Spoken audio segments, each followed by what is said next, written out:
Salut à tous, bienvenue. Vous connaissez peut-être l'association Soulamotte. Ça vous dit peut-être quelque chose, peut-être pas. En tout cas, restez avec nous car vous allez en savoir un peu plus sur les gens qui éditent, en tout cas l'association qui édite notamment les manuels scolaires si vos enfants sont scolarisés dans le Memlarti Dati, comme on dit, dans le Tzibour Dati Leumi. Alors si je me mets à parler en hébreu, on va plus rien comprendre. Mais en tout cas, pour ceux qui sont religieux nationaux. On va essayer de traduire ça comme ça. J'ai le plaisir d'accueillir Eliezer Chargorodsky. Je l'ai bien dit. Bravo. C'est un miracle, voilà, ça arrive aussi. Bienvenue Eliezer. 5 sur 5. On a répété. Bienvenue Eliezer. Ça va ? Grand plaisir, oui. Bon, alors grâce à vous. On vous connaît pas bien, il faut dire la vérité, en tout cas dans le milieu francophone. On est ravis de vous accueillir parce que vous avez beaucoup travaillé avec l'Alia russe. Et aujourd'hui, vous avez pris des fonctions de direction puisque vous dirigez le département français de cette association Soulamotte. Alors, d'abord, on est obligé de savoir de quoi on parle. Effectivement, parce que moi, je ne sois pas trop connu... C'est cas, bien moi, je ne vous que l'organisation Soulamotte ne soit pas connue. Ça, c'est une lacune qu'on doit réparer. Parce qu'effectivement, c'est une superpuissance de l'éducation qui est effectivement l'un des principaux fournisseurs du système éducatif israélien pour toutes les matières de Kodesh, Halacha, Mishnah, Marchevet, pensée juive, philosophie juive.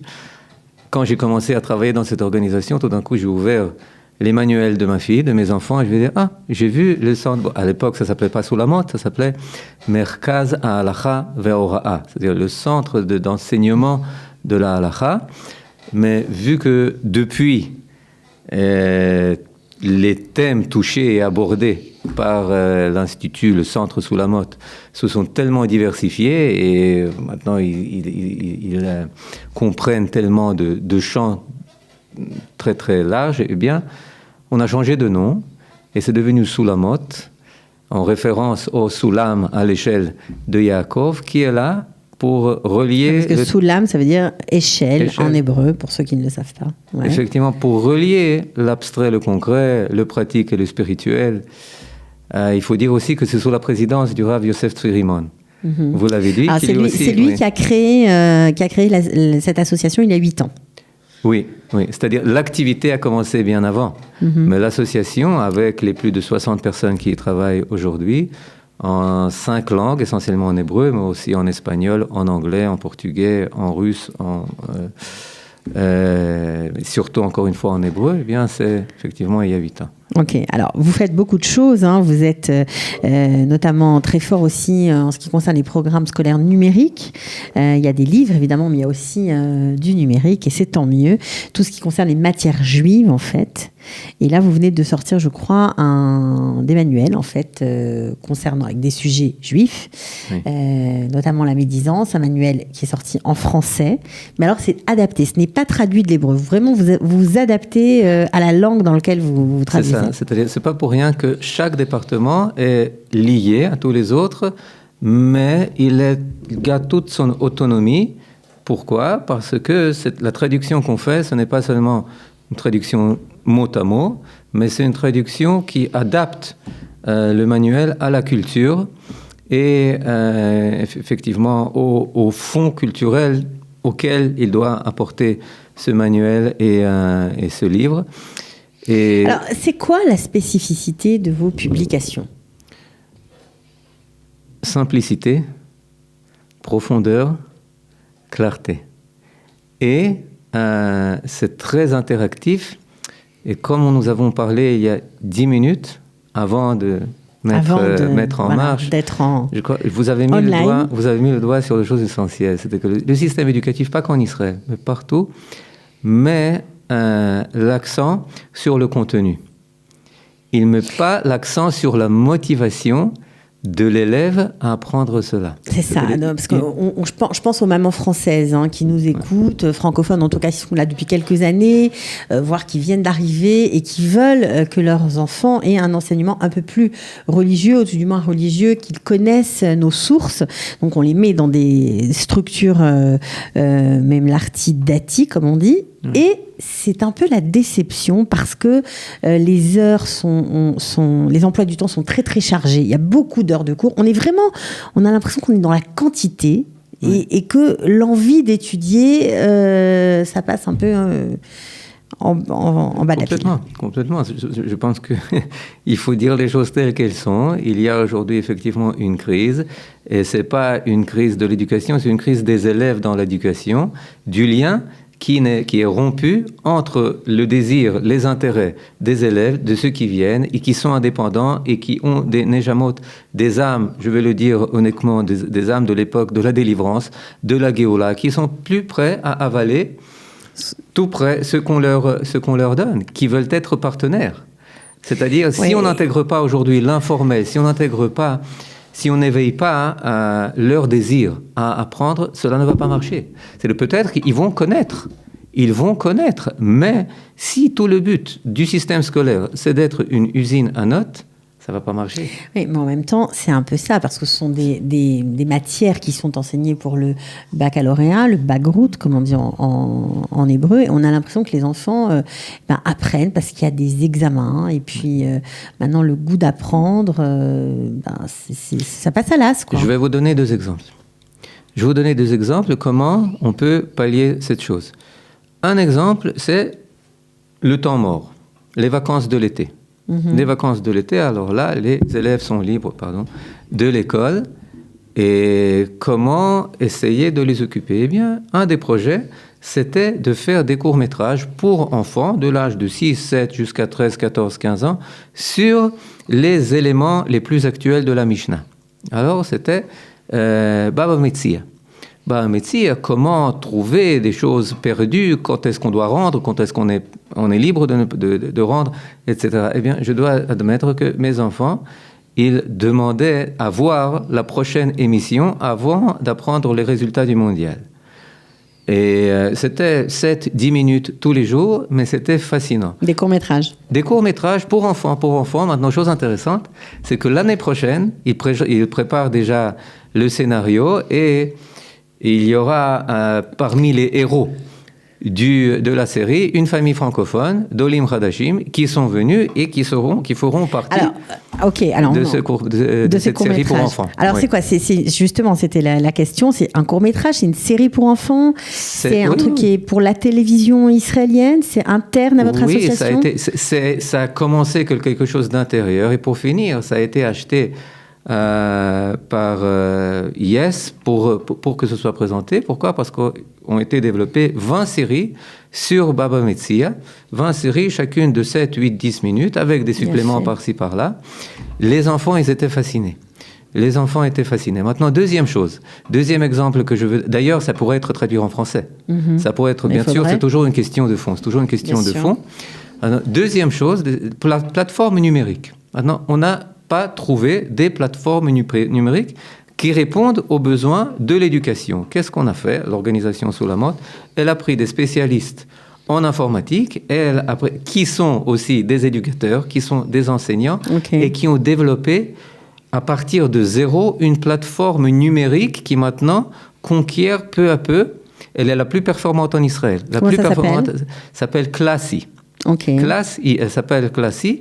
Elle est maintenant traduite dans 5 langues, espagnol, portugais, maintenant elle est en train d'être traduite en français, en russe, en anglais, en hébreu naturellement. Et ça permet ça permet de vérifier, de transformer la classe où il y a 20, 30 étudiants en un lieu d'études parallèles où chacun participe en même temps. Vous prenez une classe, c'est seulement la personne qui lève la main qui a droit d'intervenir. Donc maintenant, on est loin des projets papier, simplement des livres édités. Il n'y a plus de papier.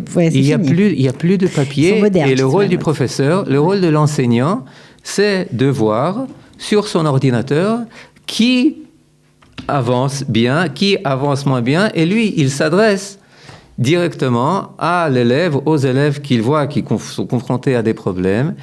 Et cette plateforme, elle intègre tous les outils auxquels les enfants aujourd'hui sont habitués. Ils sont plus habitués, d'ailleurs il n'y en a pas ici, ils sont plus habitués au tableau noir. Ils sont habitués au tableau, aux tablettes, exactement. Au portable, hein, au téléphone portable. Là, on lui dit pas de problème, mais tu es avec moi. Maintenant, quel est le problème? Il y a des enfants qui ont beaucoup aimé, il y a des enfants qui n'ont pas aimé. Vous savez pourquoi ils n'ont pas aimé? Non. Parce qu'il n'y a plus de notes. Il n'y a plus de notes, et donc maintenant, comment est-ce qu'ils sont jaugés, comment est-ce qu'on estime leur avancée? On voit véritablement ce qu'ils font à chaque cours, à chaque leçon, ce qu'ils comprennent et ce qu'ils ne comprennent pas. C'est-à-dire, il ne suffit pas de se mettre au pupitre une semaine avant l'examen, de se prendre la tête, et puis d'apprendre jusqu'à minuit, jusqu'à 2 heures du matin, passer l'examen, et le lendemain, tout effacé. Tout effacé. Ça ne marche plus comme ça. Tu étudies toute l'année, tu n'as plus de notes, tu n'as plus d'examen. Ta note, c'est ce que tu fais véritablement et tu ne peux pas le cacher. Mais alors ça, c'est un programme qui est dans certains établissements déjà en fonction? Il y a aujourd'hui déjà dans les écoles israéliennes 100 000 étudiants qui étudient avec ce programme. Il a été par des centres d'études, des centres d'estimation, dit comme plus performant de tous les programmes informatiques éducatifs en Israël. Alors, nous, on profite que vous soyez le directeur du département français de Sous la Mode pour savoir comment, si des parents francophones nous regardent, comment entrer en contact avec vous et bénéficier, alors si ce n'est pas de ce programme scolaire, mais au moins des livres ou peut-être de l'application, je ne sais pas, au moins d'avoir aussi, nous aussi, le droit d'en profiter, tout simplement. Tout d'abord, c'est ouvert à tous. C'est ouvert aux étudiants, c'est ouvert à tout âge.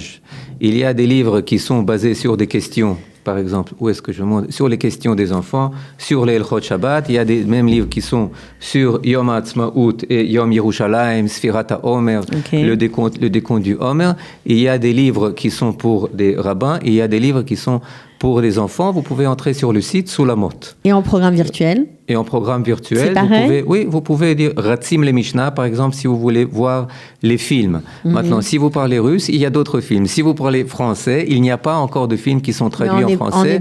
En hébreu, il y en a beaucoup. Et puis peut-être qu'il faut mentionner, ça c'est pour jeter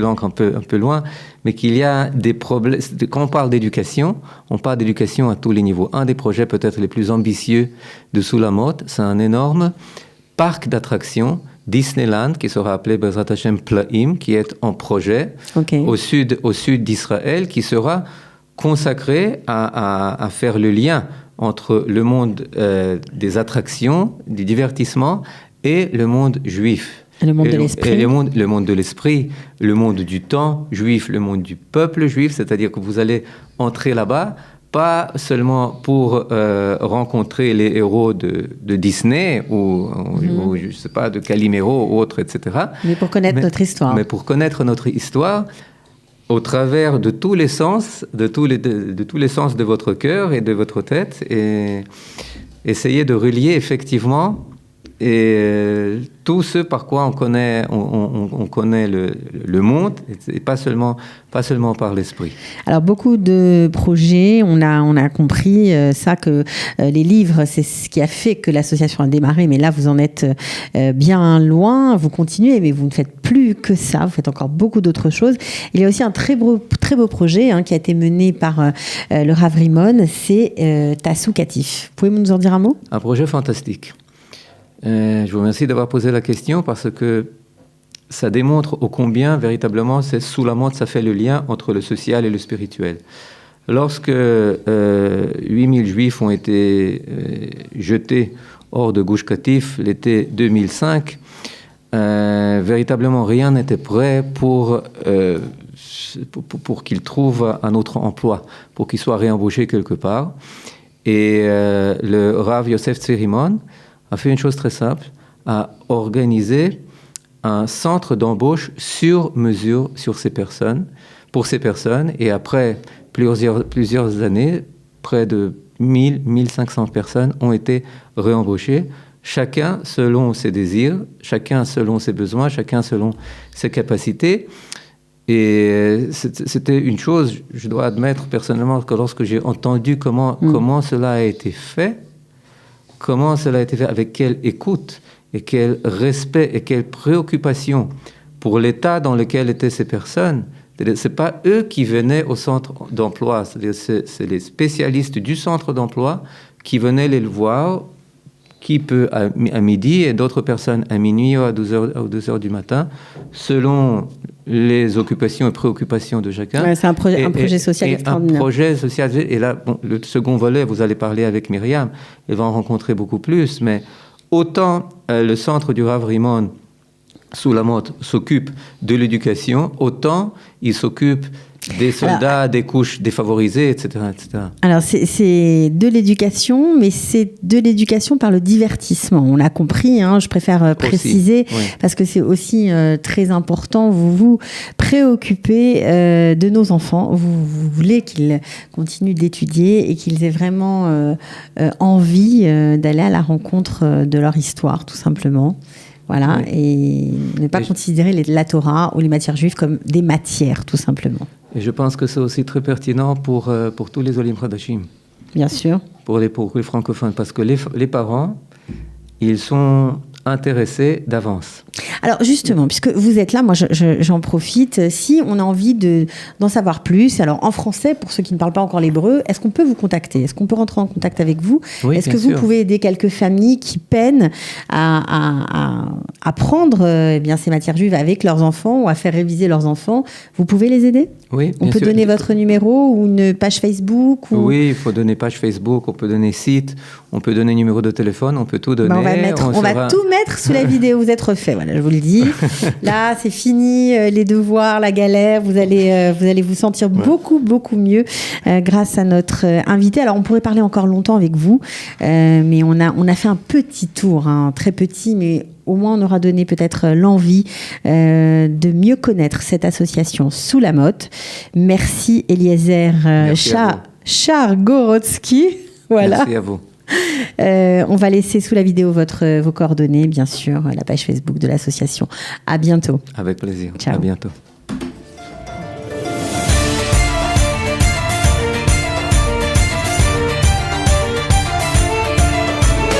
De la générosité, des talents et du cœur. C'est la sauce du jour sur studioqualita.com.